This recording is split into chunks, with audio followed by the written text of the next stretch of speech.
Giza.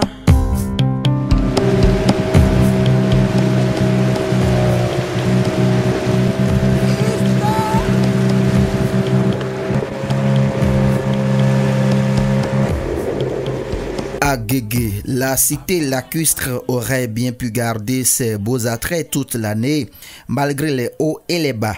Mais la crue, ce phénomène naturel de la montée fracassante de l'eau, qui sort de son lit en induisant bien des dégâts, a souvent dicté sa loi. La spécificité des Aguégués, c'est qu'elle est lacustre. Elle connaît donc chaque année, en fin d'année, à partir du mois d'août, les affres de l'inondation. L'inondation qui, il faut le dire, fait suite ou précède la crue qui envahit les maisons, où le fleuve Ouémé quitte complètement son nid et rentre dans les agglomérations. Il se fait des années où le niveau d'eau monte et c'est ce qui devient inquiétant. Sinon, la période de la crue est une période bienvenue pour la population des Aguégués. C'est une période où le sol, les terres sont enrichies. C'est une période qui favorise, qui fertilise les sols des producteurs. C'est également une période où les produits halieutiques se multiplient, les poissons en l'occurrence.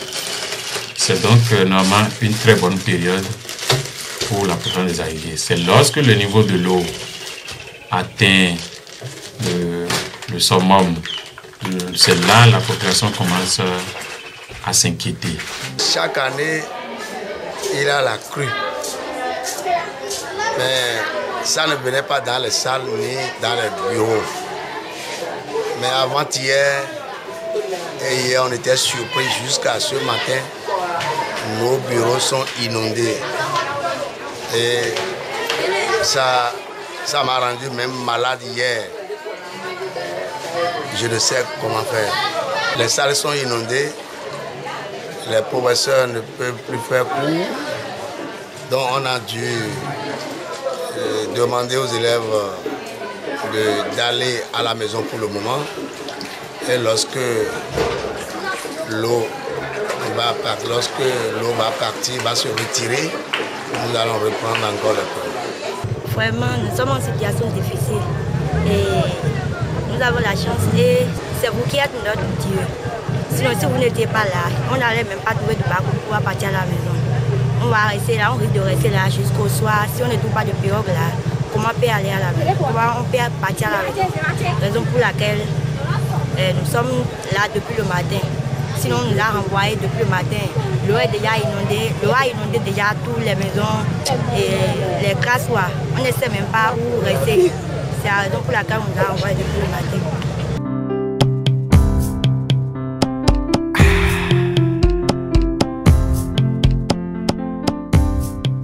Habitat, école, infrastructures sanitaires, l'eau n'épaille rien dans sa furie. Des familles entières devenues sinistrées en l'espace d'une nuit, de quelques minutes, se retrouvent à la merci de l'eau en plein sommeil.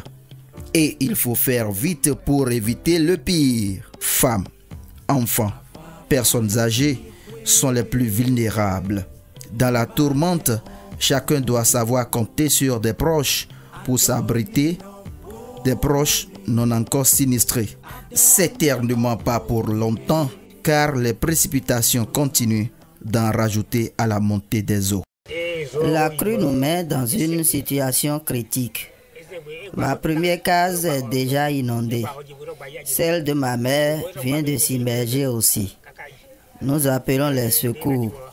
Vous voyez, nous élevons nos cases sur pilotis, toujours pour la prévision en période de crue et d'inondation. Pourtant, le pire nous rattrape encore. Moi, je suis pêcheur. Aujourd'hui, par exemple, j'ai placé 15 nasses et 10 filets. Mais en tout et pour tout, je n'ai pêché que 5 carpes. J'en ai vendu 3 et j'ai gardé 2 pour faire la sauce à ma mère. Voilà que je viens ici, je constate que sa case est déjà inondée. Donc, je suis en train de ranger les choses pour la déplacer. Mais pour où? Nous appelons la générosité et l'aide des uns et des autres. L'inondation nous dit sa loi ici avec cette crise. Je suis venu m'abriter ici où la cuisine aussi prend déjà de l'eau.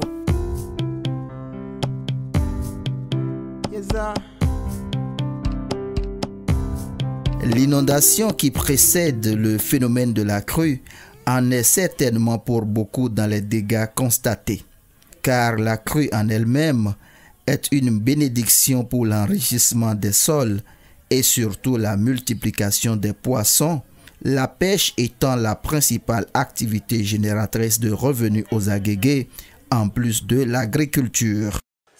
J'étais dans la maison d'en face. C'est pourquoi je me suis retrouvée ici pour squatter chez un voisin. C'est l'eau qui nous a chassés de cette case-ci. On a dû aménager dans une autre case en attendant. Mais ceci demeure provisoire car l'eau monte toujours. Nous appelons les secours et les bonnes volontés pour nous appuyer en vivres et en argent afin d'entretenir femmes et enfants dans ces conditions de sinistre. Par ailleurs, le gros casse-tête pour les parents d'élèves en ce mois de septembre, qui voit la rentrée des classes, c'est bien celui de la mobilité des enfants, des élèves et écoliers. Toute la terre ferme étant déjà sous l'eau, nul ne peut se déplacer d'un point à un autre sans la pirogue. Et ironie du sort, tout le monde n'a pas les moyens de s'en offrir une. La conséquence est que peu d'enfants reprennent effectivement le chemin des classes et très peu pourront répondre régulièrement présents au cours. Les enfants vont revenir des vacances pour la rentrée scolaire et c'est un autre souci qui nous attend là pour leur déplacement et leur alimentation. Pour la mobilité des enfants en pareille période, nous avons un dispositif spécial à défaut de la pirogue, dont la fabrication coûte très cher. Mais il faut prévoir acheter 9 bidons de 25 litres, dont l'unité coûte entre 900 et 1000 francs, contre 300 il y a quelques années. Ce dispositif ne prend que 2 enfants pour l'école par exemple. Donc, il en faut 2 pour 4 enfants, ainsi de suite. C'est vraiment compliqué pour nous dans cette période où nous manquons de tout. Mais c'est le seul moyen moins cher et plus accessible que la pirogue.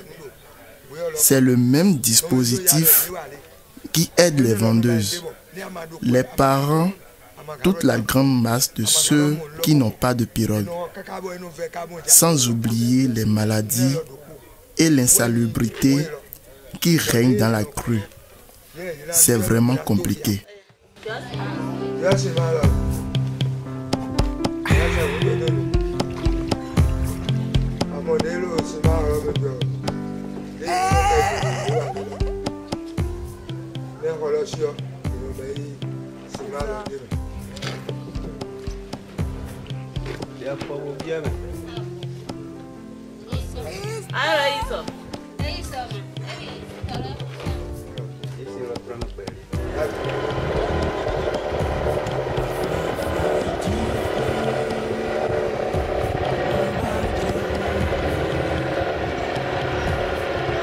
L'organisation non gouvernementale Fondation Jeunesse Unie, partenaire de tous les temps en matière d'eau, d'assainissement et bien d'autres appuis utilitaires aux Agégués, a justement fait le déplacement pour s'enquérir des conditions de vie des populations en ces moments critiques. Le constat est amer et promet, hélas, de s'empirer les jours à venir avec cette pluie qui n'en finit pas. Tous les ans, la rentrée a eu lieu ainsi. Mais les familles qui ont un peu de moyens et qui se font faire des pirogues arrivent à s'en sortir beaucoup plus vite que celles qui sont démunies et qui n'ont pas de pirogue, parce que à pareil moment, le seul moyen de déplacement reste la pirogue et les bacs.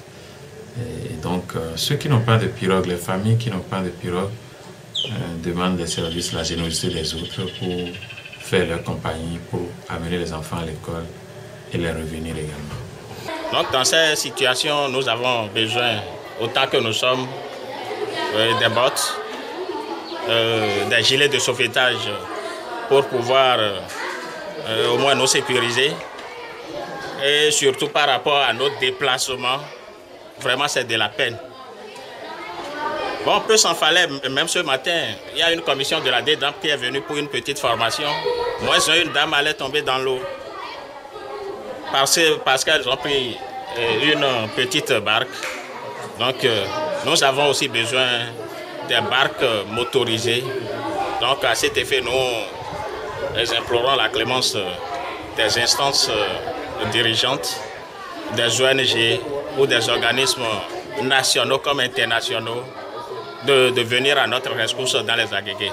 Il faut pouvoir compter sur les bonnes volontés d'ici ou d'ailleurs pour mieux organiser les secours, aussi bien en vivres qu'en équipement, sans oublier l'accompagnement sanitaire face aux périls hydriques. L'impact économique de la crue fait craindre le pire si rien n'est fait. C'est la grande tristesse dans ces moments. Les enfants vont revenir des vacances pour la rentrée scolaire et c'est un autre souci qui nous attend là pour leur déplacement et leur alimentation. On ne comprend plus rien. Même la pêche ne donne plus rien en cette période. Que les bonnes volontés nous aident en appui financier et en vivre pour traverser cette difficulté. Sinon, vraiment, ça ne va pas. L'eau, il y a l'eau partout. Tous les dépenses sont gâtés, tout ça là.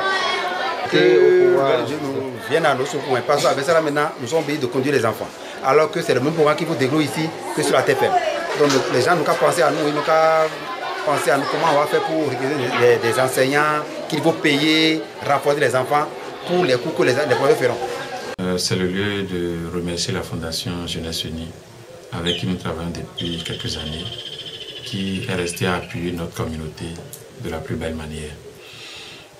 Nous avions une fois encore lancé un SOS vers cette fondation pour que dans le domaine des risques et catastrophes qui frappent donc cette commune, cette fondation puisse également nous appuyer.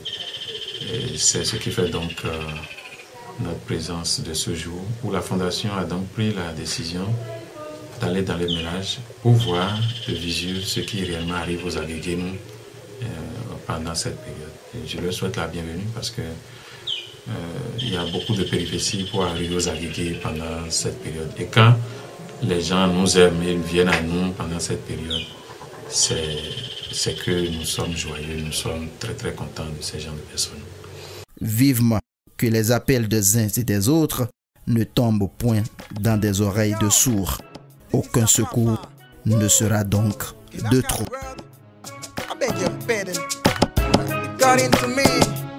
Life is like a game, a long-lasting one. In fact, belong to the sense of the sense. Do you get it?